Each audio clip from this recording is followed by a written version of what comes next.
Eagles fly. Let's peep the squad. Big Pat Shell and Dante the Dark Child. Drop the stats on them. Drop the facts on them. Spur King, baby. Let's get it on. Hey, fam, it's your man Dante the Dark Knight, and welcome to another edition of Eagles Talk. This is the playoff edition. We're moving into the divisional round because our Philadelphia Eagles have been victorious in the Wildcard Weekend round last week against the Green Bay Packers. We'll recap a little bit of that, and then we'll preview our upcoming matchup versus the Los Angeles Rams. We get to face them for the second time this season, and I am looking forward to it, all because the fact that we're still alive. That's the reason why I'm most looking forward to it. But another reason why I'm looking forward to it is because I really like our chances. So without further ado, guys, thank you for joining us for another edition of Eagles Talk, the most unique Eagles coverage show around that is by Eagles fans for Eagles fans. Yeah, I went to the portrait mode, wanted to give a little love to my followers, or our followers that's watching on mobile devices. We want to give them a little love too, in case you're looking at it on your phone or something like, or IG or something like that. Wanted to give you guys a little love. So come to you in the portrait format tonight. And since I'm solo, because Pat is in Cabo and the Shell is doing the Shell things, I'm going to be solo. So I thought I'd choose this format. So thank you for watching Eagles Talk, the most unique Eagles coverage show around that is by us Eagles fans for us Eagles fans. And here on Eagles Talk, we like to talk about our favorite football team, that is the Philadelphia Eagles. We do so in such a relaxed manner that we enjoy our favorite adult beverage in the form of shots. So, you know, I don't drink. I stopped. I retired. Yeah, my jersey is in the rafters of drinking. I've done it. I'm a Hall of Famer, so now I just chill. All right, so right now I'm doing, it looks like water, but it's not. I put a little packet in here called Liquid IV. Really good, really great for hydrating the body. So I got some water with Liquid IV in there. I see all you guys in the chat room. We're going to talk about it. And matter of fact, you guys start the conversation now. What do we want to talk about first? We're going to go over the Green Bay game. So let your first talking points be surrounded around the Green Bay game. What do you want to talk about first? But before we do that, let us turn our drinks up in honor of our Philadelphia Eagles and that big victory over the Green Bay Packers this past weekend, Wildcard Weekend. Yes, we came up victorious. So down the hatch for our Philadelphia Eagles. 3, 2, 1.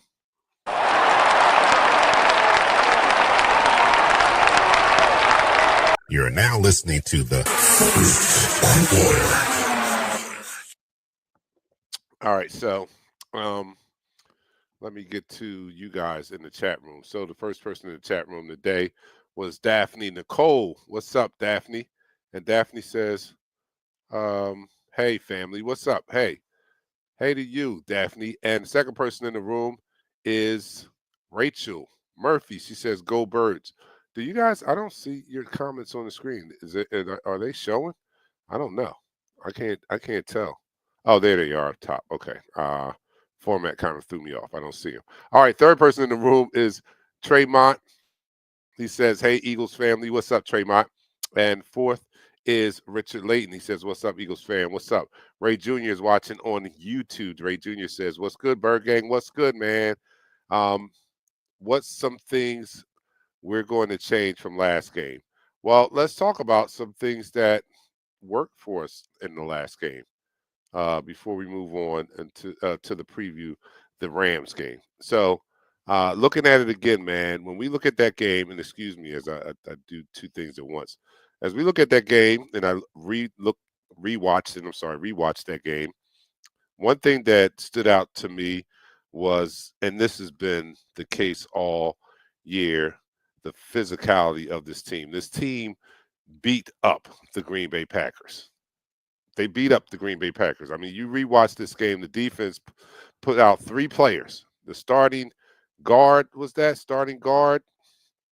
and 2 wide receivers.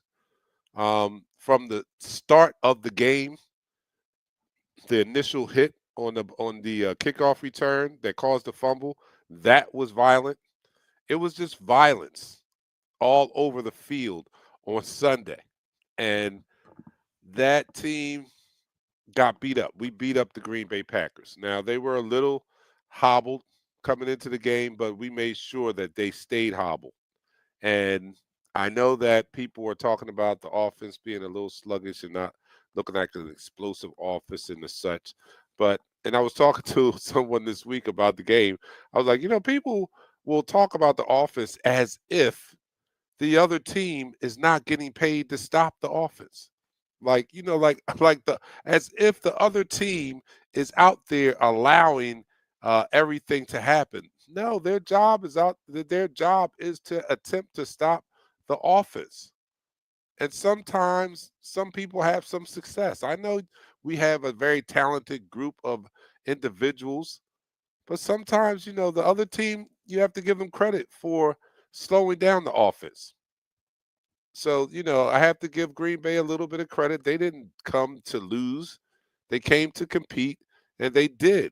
We still won handily, 12 points, right? That's still handily with 4 turnovers. So I'm happy about that. I'm not apologizing for the W. And we should not get into a habit of apologizing for feeling good over a W in the playoffs. That's just asinine to me. Why are we not feeling good about a W in the playoffs? I'm not going to ever understand that. I'm not going to ever understand why we don't feel good about a W.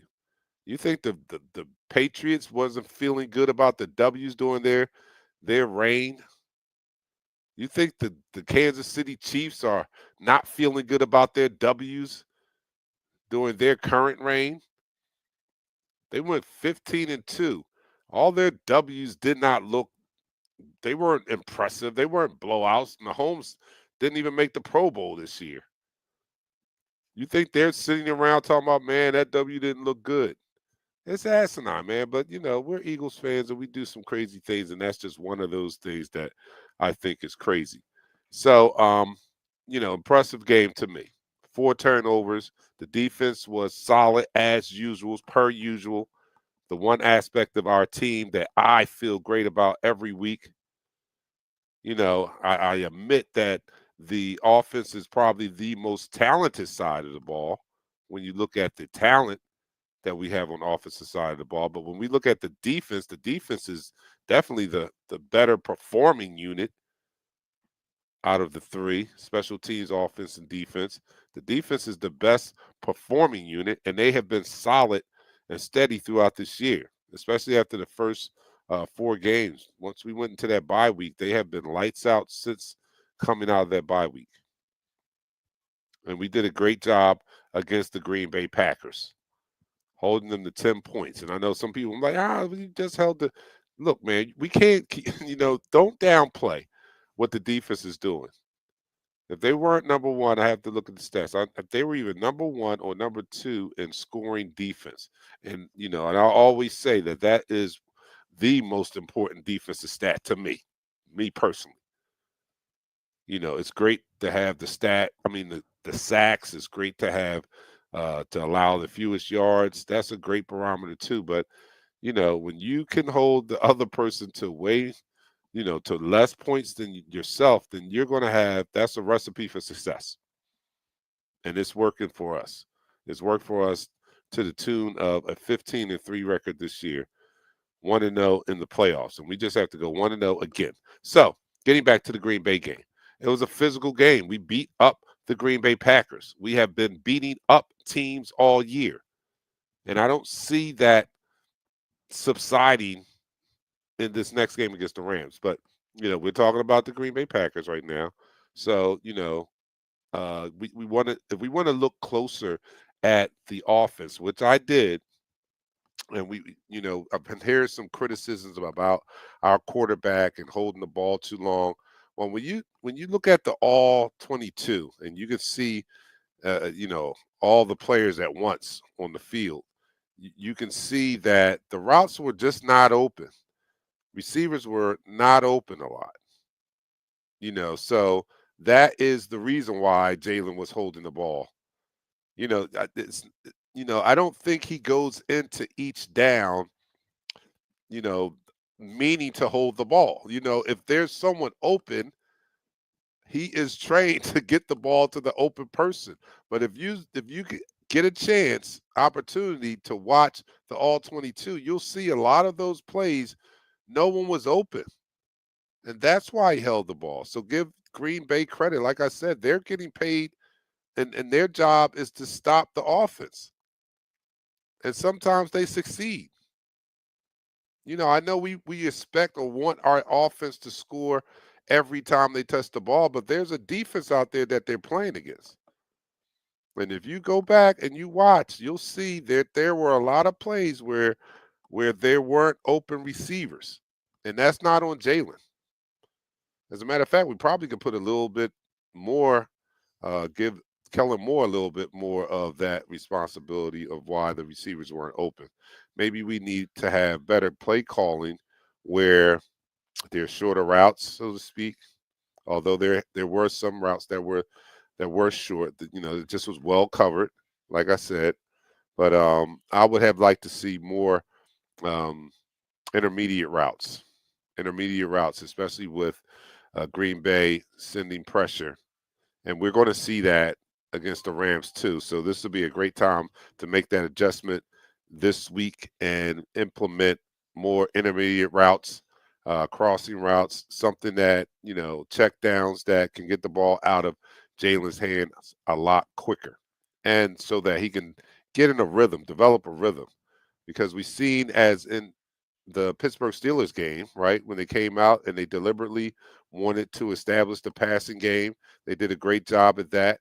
The ball was out of his hands quickly. The routes were shorter. He got into a rhythm. I think that will be something that would well suit us playing the Rams this week here. Now, as far as the game plan is specifically, I think that we can probably follow the uh, same blueprint as last game. But let me hear what you guys have to say out there. All right, Richie Loft. What's up, Richie? What's going on? He says, hey, folks. Uh, Rachel says, why is Jalen a whipping boy of the NFL? That is just what it is, man. And I'm all right with it. I'm all right with it. And you know what? And I'm gonna be very honest. And I know Auntie Nichelle's not on here to beat me up, so it's giving me a little more courage to say this. But I don't know if the rankings of the remaining quarterbacks are an insult, so to speak. Um, they have Jalen at the bottom of that list. I might have him. So what? There's 8 teams left, and they have him at number 8, and I think he's not in the top half of that. I don't think that he's in the top 4 to be, and this is my honest opinion. And I'm not saying that he's not a good quarterback. I think he's a good quarterback. I really do. But I think that there are some quality quarterbacks also that's in the playoffs, and you would expect that, right? Because it's the playoffs and it's the best teams left, and most times the best teams have some of the best talent. So it's not like he's going up against some bums here. You have Patty Mahomes, you got Josh Allen, you got Lamar Jackson, you got Matt Stafford. We got some heavy hitters that's still left. Jared Goff. I mean, he's not a Hall of Famer or anything like that, but he's had a spectacular, amazing year this year. Excuse me. So, I don't think that they were being unfair in their assessment. And I like that. I mean, I like the fact that you give Jalen something, you give him a chip on his shoulder, something to aspire to. I know as an athlete, when I was playing, I love to have a chip on my shoulder. I love to go into a game with the added motivation of them, underestimating me or and even insulting me. So, and I know Jalen is a competitor also. So, I, you know, underestimate him all you want. Do that. If that's going to make my quarterback zone in, and and and play with a chip on his shoulder, give him a sense of intensity. I mean, up his intensity and his urgency to win, then I'm all right for it. I'm all for it. Richie Loft says that defense is smacking fools. Yeah, you don't drink, so I'll be smirking a lemon. All right, I hear you. I hear you, Richie. Brad says, will the Rams attack the middle of the field since Dean is out and Trot Jr. is inexperienced? You better believe it. You better believe they're going to attack the middle of the field, because I think that the path to, you know, their path, their best path to success is taking those, because we don't give up big plays, right? So it'll be moving and taking what the defense gives you, those underneaths, right? So I think that they'll try to attack that, and that's going to involve attacking the middle of the field, especially with a without Dean in there, and some people that are not used to playing this year. First time going to, they're going to get a lot of snaps for probably, you know, they haven't played a lot. Let's put it that way. So they're going to try to attack those new players on the field, and that's going to be a mixture of Trot and what's his name, Burke. I forget his name. So it's going to be a mixture of both. So Trot Jr. and his running mate are going to be tested. Letheon says, you're right, fam, but Kellen Moore needs to chill out with the long developing pass plays. I'll take the win all day. Need to see more slants over the middle. Exactly the point I was making, Letheon. I know this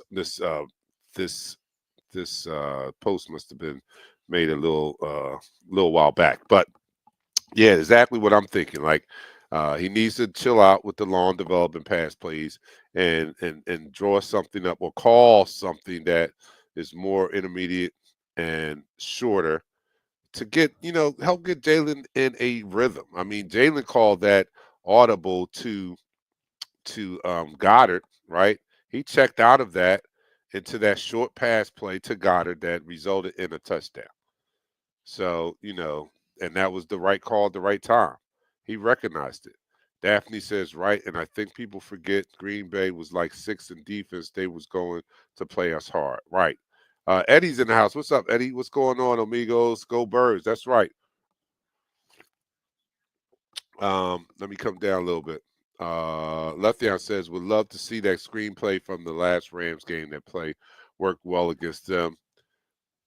Yeah, definitely. Definitely would like screenplays would be a part of that, short route game that I'm hoping that they take advantage of this week. And let's not get it twisted. The Rams have not improved. They improved, actually, let me stop. The Rams have improved since the last we've seen them. We gouged them on the ground, 300 plus yards on the ground. Saquon Barkley, career high 255 yards. And since then, they have improved in some areas. So it may not be as easy as it was before, but they are not the most stout offensive line out there. So, I mean, defensive line out there. Defensive line is good, but I believe that they still can be run on. So let's keep that in mind. Eddie says, Dark Knight, I'm concerned about where Moore's mind is at this moment. I have the Gannon feeling where he is paying more attention to interviews than game prep. I do not know why this organization keeps giving teams permission to interview our coordinators during the playoffs.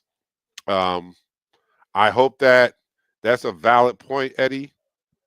I'm hoping that that's not the case, but I understand why you would think that way. I do. I really do. I'm not going to give it a lot of energy because I don't want to believe that I want to believe that he's a pro, and we've seen other coordinators have the same opportunity and not skip a beat. We've seen Frank Reich be a candidate in the year we won the Super Bowl, and he still called an amazing game in the Super Bowl. So there are some out there that this will not distract them, and hopefully Kellen Moore is one of those who can, keep his head in the game and handle that business all at the same time. Yeah, but that Gannon situation that year was ugly, and I think with Gannon, I think it was a little different. I do because I think that he was chasing those jobs because at the point most of the coaching chatter had slowed down. People had gotten their guy, so to speak, and to me it felt like Gannon was chasing a job, right? So when you're putting that much energy into it, you can't you can't focus on two things at once. So when you're chasing jobs, so to speak, I think that's where it's going to take away from your main focus, which is your current job, and that's where Gannon was. Most of these coordinators, such as Kellen, I don't think they're chasing. I think they are just accepting those interviews where people want to see them, but I don't think they're actually out there campaigning. And I just got that feeling from Gannon that he was out there campaigning. Brad says they're going to key on the running game more. Everybody, as they should, as every team that we face should do, because that's the strength that we have. I mean, come on, we're playing chess out here. It's football, but it's a chess game that's going on between offensive, defensive coordinator, right? So what do? You try to take away the other team's strength, and that is our strength, the running game. Now, I have the belief that when need be, our passing game can be very effective. We don't see it much because our strength is running the ball. And let me say this. Hold on. Let me just do this. But let me say this. I really appreciate the way that Nick Sirianni is coaching. I have to put that out there. I have to give him his flowers. Uh, while he's still here and still alive and all that, right? I love the fact that he is coaching to win. He's not taking a ton of unnecessary risk. I think he seems to be a little more conservative than normal, but I think when given the opportunity, he will take that risk, right? But for the most part, it seemed to have matured to making the more conservative and sure calls rather than risk it all the time. And in this situation, with the type of makeup that our team is, a strong, powerful running team, a physical team, that he can be a little more conservative. And you saw it in the game against Green Bay. They weren't going for it all willy nilly on fourth down. They weren't doing that. They didn't have it. It was a certain down the distance. They punt the ball and relied on their defense. And why wouldn't you, with the type of defense you have, with the type of team you have? I think those are the right calls to make. We're not in a desperate situation. Thank God for the defense, for allowing us or playing to a level that we don't find ourselves in desperate situations most of the time. So let me give credit to Nick Sirianni and his maturity and dialing it back a little bit, being a little bit more conservative. But I think that it serves this team well that he does do that. Eric says the teams that are left right now is the most physical football that we'll be seen in a while. Yes, and to that point, Eric, right? That's why I love this team now.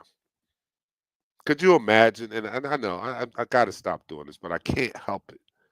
But could you imagine last year's team in this situation? Number one, they probably wouldn't be in this situation because last year's team didn't have the heart, let alone the physical ability to compete with teams like this. When you get to this part of the season, this is gladiator season. This is how I refer to this. This is gladiator season here. You fight to live another day, or you die, you go home. It's a wrap. This team last year didn't have any of that heart, any of that fight in them. And this year's team has that. They want all the smoke. They want all the smoke. And I love it about that team. They want all the smoke. I'll never forget. Landon Dickerson's pregame where I choose violence. That's what this team does. It's quite evident. They choose violence. And when you come in here, you're going to have hands laid on you. You're going to have hands laid on you when you face the Philadelphia Eagles. And I love that. I love that as a identity for this team.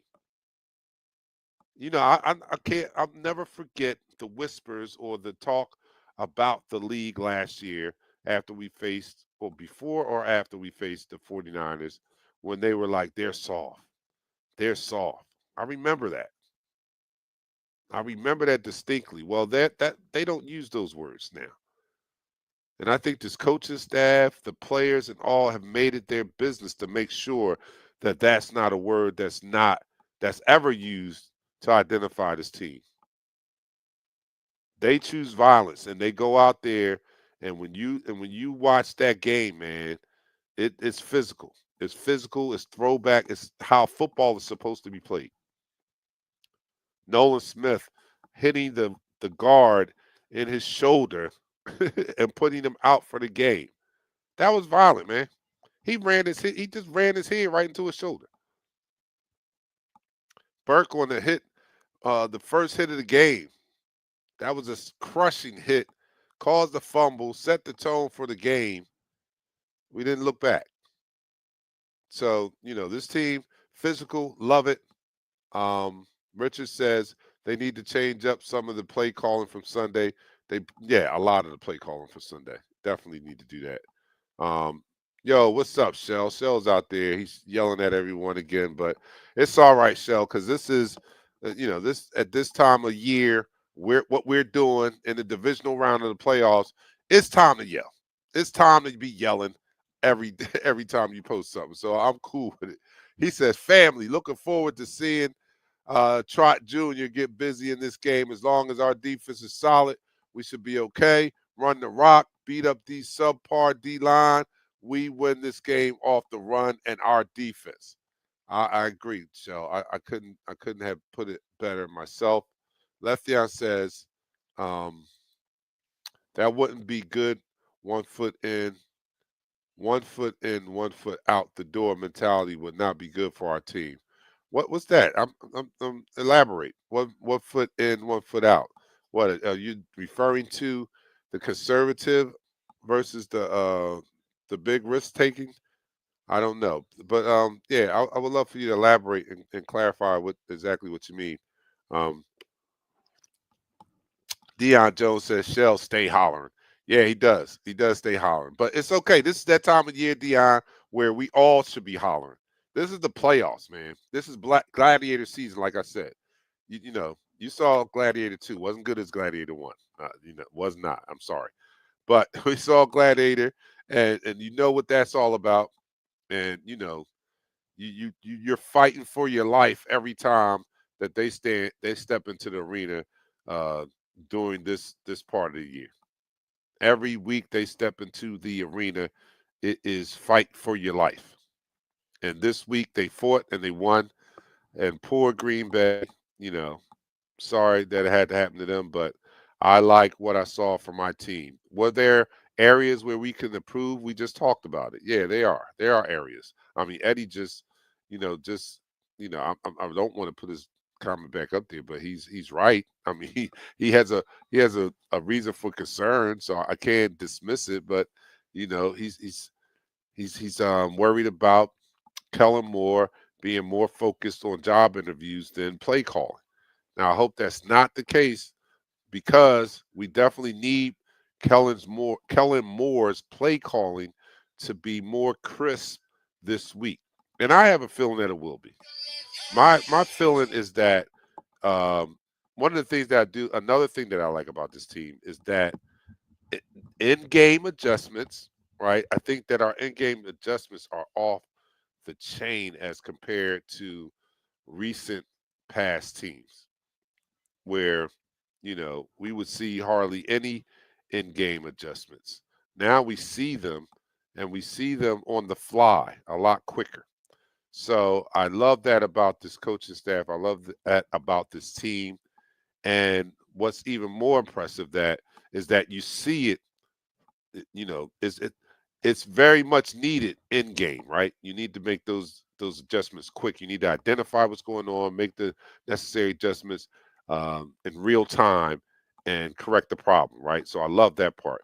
But what they do a great job of also is that from game to game, those adjustments, the game planning for the next team, those adjustments, I see those, and I'm comfortable and confident that that will happen. So we saw the sluggish start, which, come on, let's be truthful. The sluggish start is a part of our it's a part of our DNA. I don't want it to be, but I'm just saying that nobody should be surprised. I know we want it to improve, but even in its current state, we are we were 14-3. So, and that's a big part of that is due to the fact that we have a very stout defense that keeps us in the games. But I make that point to say that nobody should be surprised, and that has not been a reason for us losing because we haven't lost much. So from the game to game, I'm looking for an improvement in in the game planning. The last time that we came out and we were deliberate in our passing attack was against Pittsburgh again, and it was deliberate. The game plan was deliberately meant to, um, open up the passing game, and that's what it happened. The passing game was open. I don't know if that is what they're going to do this week. I'm sure they are game planning at what is the best path to beat the Los Angeles Rams, and we gouged them on the ground. I don't see where they have shored up their running attack that much where we cannot continue to be successful on the ground. So it remains to be seen. But if we do have to mix in the pass, I hope that Kellen Moore does incorporate or change the play calling and the pass routes for this week's game. We cannot hold the ball. Jalen can't hold the ball that long. And I expect a blitz. I don't know about you guys, but I expect them to send some pressure towards Jalen. So let's make the necessary adjustments. They did it in the Green Bay game, and what happened? What happened? We talk about somebody talked about why they always, shitting on our quarterback. Well, our quarterback still hasn't turned the ball over. He hasn't. Is he looking like Joe Burrow or Lamar Jackson? No, he's not. But he's not turning the ball over. And that counts for a lot. That counts for a lot because he's not hurting the team. You know what turnovers do to a team in the regular season, let alone the playoffs? Turnovers are dream killers. We might as well just rename turnovers as dream killers because they will kill your dream. They're definitely drive killers, but they could be dream killers.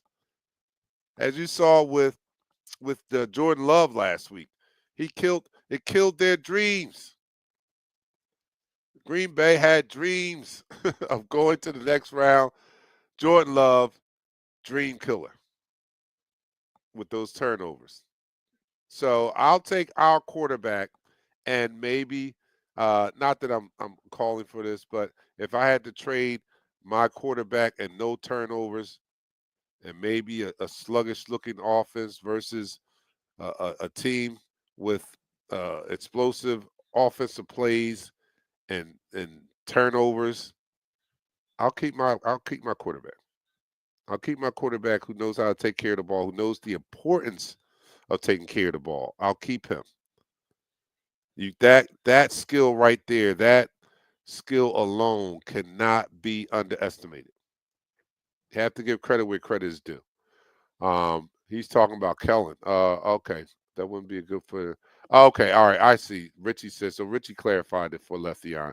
So when Le'Veon said that wouldn't be good, 1 foot in, 1 foot out, he was talking about Kellen Moore. Okay, all right, thanks, Richie. I appreciate that. Deion Jones says this interviewing on a Friday before we play is bullshit.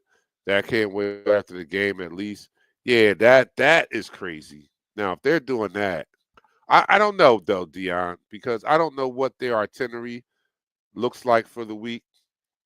I don't know if, I don't know what they do on Fridays. Is that a film day? Is that a walkthrough day? Maybe that is a day where they can afford not to have them in the building. I don't know. But overall, if I was given a choice whether I wanted my offense and defensive coordinator to be locked in on the task at hand, I would choose being locked in on the task at hand. So I'm not a big fan of the interview process during the playoffs either. But again, these are grown professionals; they should be able to handle it, and we have no other choice but to see and find out this week. Daphne says offense will definitely be different because there's no way AJ only gets 10 yards again this week. Also, we didn't have Smitty the first time we played the Rams. Yeah, great points, Daphne. Great points. Uh, AJ, everybody knows the story. Only one catch, 10 yards, was caught on the sideline reading a book. AJ said, basically, fuck y'all. Basically, that's what he said. He's going to do him. He's not, he is not a disruption to the team, but a leader on the team. And from all indications of when you hear his teammates talk about him, they kind of echo what he's saying. They back up what he's saying. And I don't think that, and me personally, I don't think that AJ is a diva. Well, don't get me wrong. I think all receivers are a diva. And in that sense, yes, he's a diva. But I don't think he's a diva in the sense of he he would do it at the risk or at the detriment of breaking up the chemistry or causing unnecessary attention and being a nuisance. I don't think he's a diva to the point where it's malicious or he's being a nuisance. I don't think that that's his intent at all. I think AJ is a really stand up, accountable guy who just wants to win. And most wide receivers are divas. I mean, who when you're a top echelon player, that's a part of your makeup. You want the opportunity to show what you can do, right? I mean, if I had the talent that AJ had, if you had the talent that AJ had, you would be probably asking for the ball too. I mean, why wouldn't you? You know what I'm saying? If you're that awesome, if you're that good, why wouldn't you not want the ball? So I don't have a problem with that. I don't have a problem with that. Let me see. Shell's back. He's hollering again. I love this game. And I'm saying this in the manner that I'm assuming that he is writing it. I love this game. We can't choose the schedule. We can't choose the opponents, but I choose violence. I choose violence. Dark Knight. That's old school. That is football. And that is Shell too. Shell was a guy who chose violence. And Shell is our, is the former co-host of the show. And he pops in special guests from here and there, right? But he's also my cousin, if you didn't know that. And I recall him, me going to one of his football games for the first time. I'd never seen Shell, and Shell. He might be yelling in this chat room, but he's not a yeller, right? He's not a loud person. At least I didn't know him as that, being his older cousin. And the first time I see him on a football field, and I didn't immediately recognize him. I didn't immediately recognize him when I saw him on the field, but I did recognize this linebacker who was like out of his mind, very rambunctious, very vocal, playing with violence. This linebacker had chose violence, and I was kind of impressed with this linebacker at this high school game. And I'm like, who is that guy? That guy right there he's bananas. And they turned, they was like, that's Shell. And I was like, Shell who? That's like, that's your cousin, Shell. And I was just blown away. I was like, not my little cousin, the quiet little Shell. That's not him. And lo and behold, it was Shell. That's what football does to people. Football turns people into maniacs, and it had turned my little quiet cousin into a maniac. And I was watching him for the first time, and that's just how he plays, and that's how this Philadelphia Eagles team plays now. So I can see why Shell is so excited. He's so excited to actually see his personality being um, being portrayed on the field every time he sees the Philadelphia Eagles. So I see why you're hyped up, Shell. Carolyn says, What's good, Dark Knight? What's up, Carolyn? Where you been at? You late to the party. What's going on? Richie says Rams have two really good young pass rushers, and their pass D has improved, and they haven't faced another run first offense like ours. Great point there, Richie. They do have two really good young pass rushers. Um, darn it, I forget his name. Begins with a V, but he is also a leading candidate for defensive player of the year, along with our Quinyon Mitchell, Quintanamo Bay, and he's been a beast. So yes, he is outstanding. Their pass rush has improved since the last time we've seen them, and we're going to see that much. But I do still, and you tell me, Richie, what you think about this. I still think that they do still have a weakness in their run defense that we can probably exploit. Right? You tell me if I'm right or wrong there. I think that we still have um, the opportunity to be able to exploit their run defense, but definitely I think they're going to be sending some pressure. They're going to try to get Jalen off his rhythm and actually put the game in his hands, right?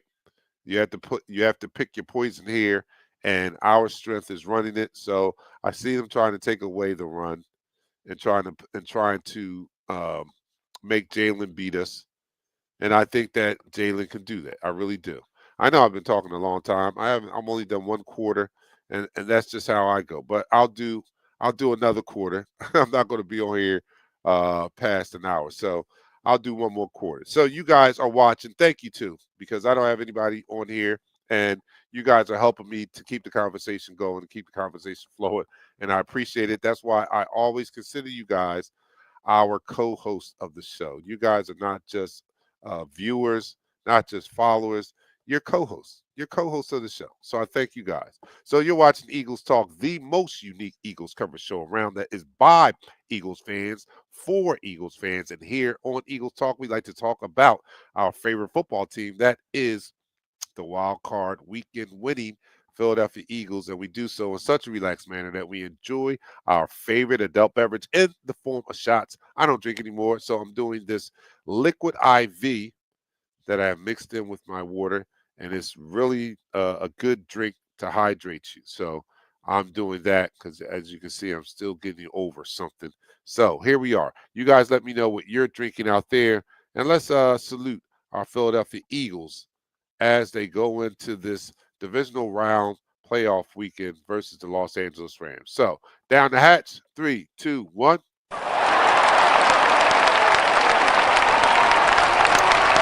You're now listening to the second quarter. So as you can tell, we're not going to probably do 4 quarters, but we'll continue the conversation. Uh, Oh, Tony Barron, what's going on? Read any good books lately?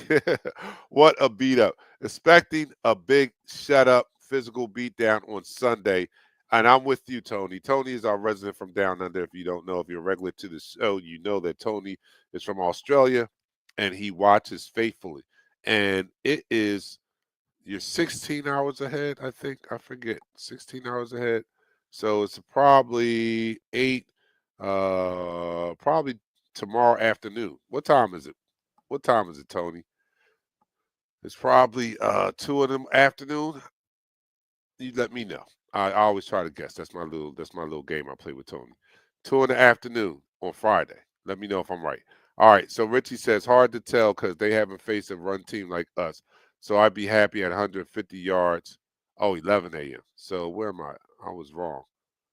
12. Oh, 15 hours ahead. Okay, 15 hours. Like, okay, all right. 11 a.m. Friday. All right. So Richie says, hard to tell because they haven't faced a run team like us. So I'd be happy at 150 rushing and 2 TDs by the running backs, which is absurdly low. Hey, look, I would take 150 yards. That is a successful day on the ground if you can get 150 yards. So that's not, I'll take that as long as it's contributing to a win, right? If we need more, then I need more. You know what I'm saying? But if you said I was going to get 150 rushing yards, I say that we were going to have a great chance at winning that game. That's what I would say. So that's okay, Richie. I like that. Tony Barron, again, he says it's 11 o'clock on Friday. Um, and have I read any good books lately? Yes, I actually downloaded that book, which is Inner Excellence. I believe that's the title of the book that A.J. Brown was reading on the sideline against the Green Bay Packers. I actually have downloaded that book to listen to. I want to, and he has generated a lot of income for this author. This author, they said his book has jumped up to a bestseller in 1 week because of A.J. Brown reading it on the sideline. So I know that author, hopefully he's got given a shout out to A.J. Brown. I know it's a good book and all, but let's give credit where credit is due. Not saying that he hadn't sold any copies prior to that, but he definitely had an uptick after his book was featured on the Eagles sidelines on Sunday. So, our Eagles, to recap, our Philadelphia Eagles beat the snot out of the Green Bay Packers, putting at least 3 to 4 players out of the game. It was a body bag game. I know they kind of fly under the radar when it comes to things like that, but it's not missed on me because I think that the physicality of this team is a throwback, excuse me, is a throwback to Eagles teams of years gone by, right? And after seeing the softness of this team last year, it's really, really a joy to watch your football team play like grown ass men. Play like grown ass men. This is a physical sport, and the last thing you want to see is your favorite football team get manhandled, and that's what was happening last year. And and in that game when we lost to Tampa Bay, it was so demoralizing because I'm looking at Tampa Bay and I'm looking at how dialed in they were and how physical they were, and I was just like, we don't even belong in the playoffs. And looking at that team last year as they were competing against the Tampa Bay Buccaneers, I was looking at them saying that this is a travesty because our team doesn't even look like they belong on the field with this team, let alone in the playoffs. Because everyone at that stage and at this stage of the playoffs are playing at that level, that high level of physicality, intensity, focus, discipline, and our team was not on that level. It was quite obvious. Well, this year, a lot different.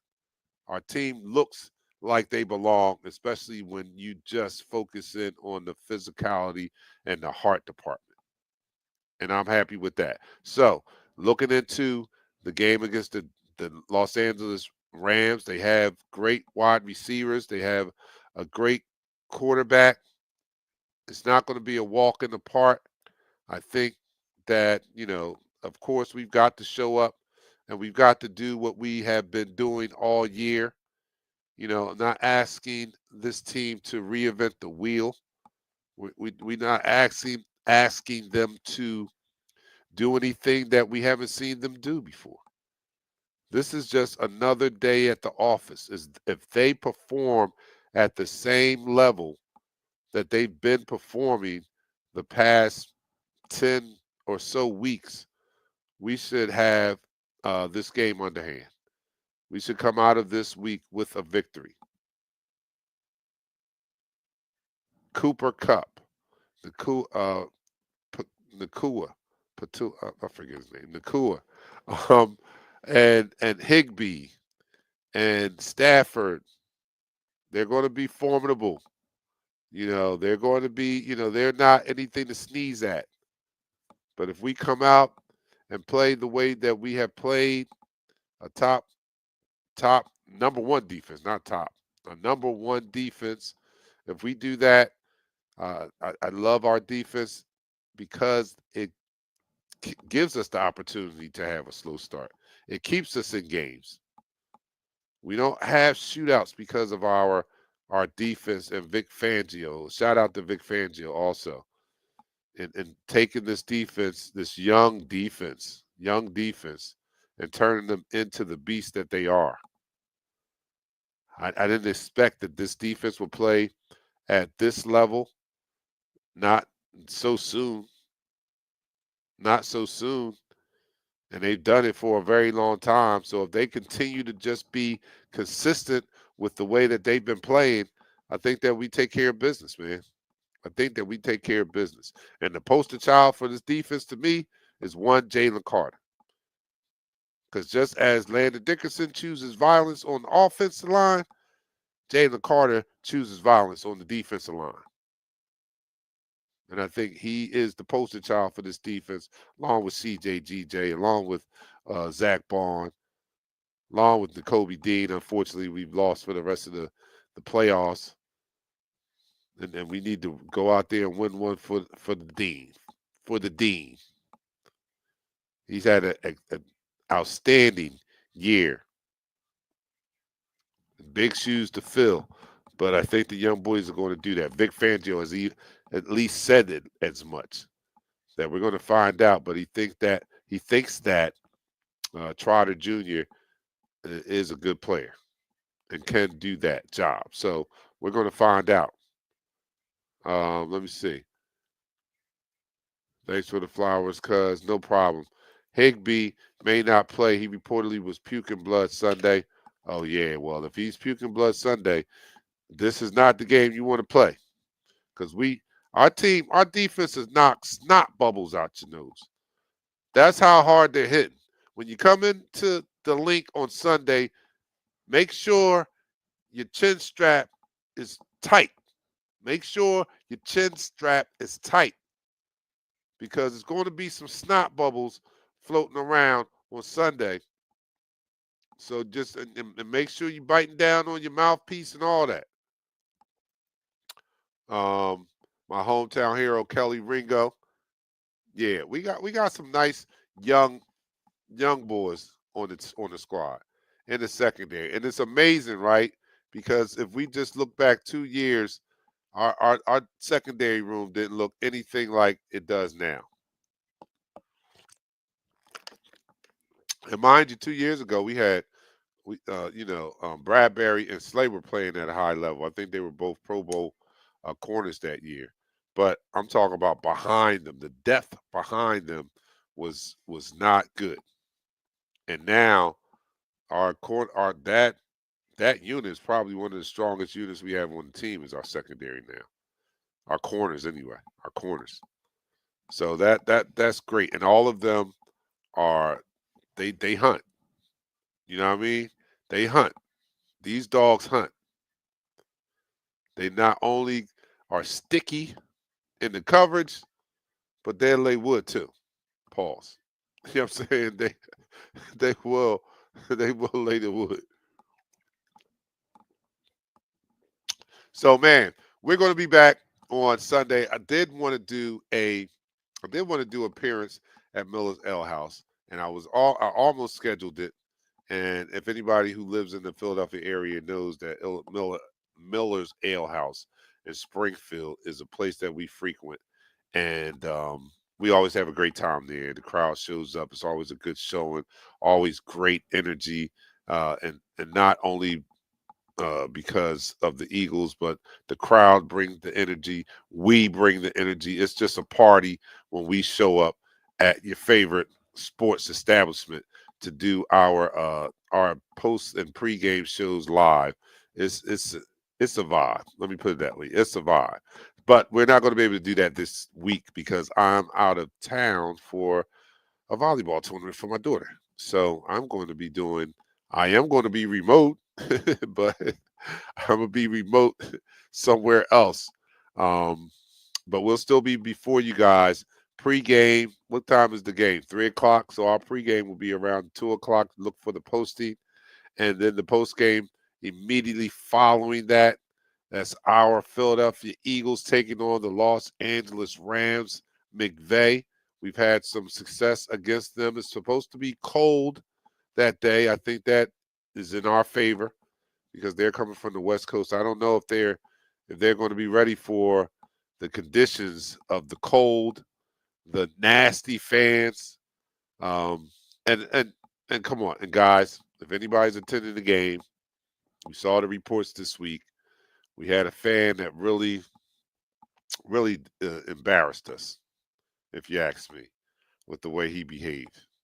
You know, I know we're tough fans and we're going to make it tough for the opposing team when they come into our building, but the amount of verbal abuse that was, hurled at this young lady was unwarranted and uncalled for.